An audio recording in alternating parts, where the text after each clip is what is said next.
Tenali market సెంటర్లో దొంగరాముడు గుడిగా ప్రసిద్ధి చెందిన శ్రీ సీతారామాంజనేయ స్వామివారి దేవస్థానంలో ముక్కోటి ఏకాదశి ఉత్సవాలు అత్యంత వైభవంగా జరిగాయి. పెద్ద సంఖ్యలో భక్తులు తరలివచ్చి ఉత్తరద్వార దర్శనం ద్వారా స్వామివారిని దర్శించుకున్నారు.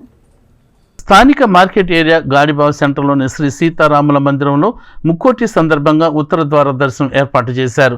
శుక్రవారం పరిసర ప్రాంతాలకు చెందిన భక్తులు ఉదయాన్నే ఆలయానికి తరలివచ్చి స్వామివారిని దర్శనం చేసుకున్నారు. భక్తులకు ఇబ్బంది లేకుండా ప్రత్యేక ఏర్పాట్లు చేసినట్లు ఆలయ అర్చకులు తెలిపారు. స్వామివార్లకు అర్చకులు జంజాల గురునాథ ప్రసాద్ నేతృత్వంలో విశేష పూజా కార్యక్రమాలు నిర్వహించారు. శ్రీ సీతారామాంజనేయ స్వామివారి దేవస్థానంలో ముక్కోటి ఏకాదశి పర్వదినాన్ని పురస్కరించుకుని విశేష కార్యక్రమాలు జరిగాయి.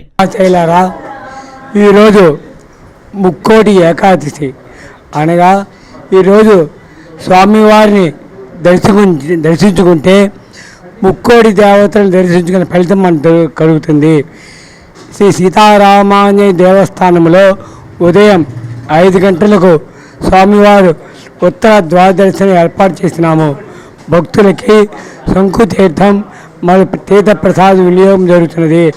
కావున భక్తులందరూ విచ్చేసి స్వామివారు తిరిగించి తీర్థ ప్రసాదం స్వీకరించవలసిగా కోరుచున్నాము.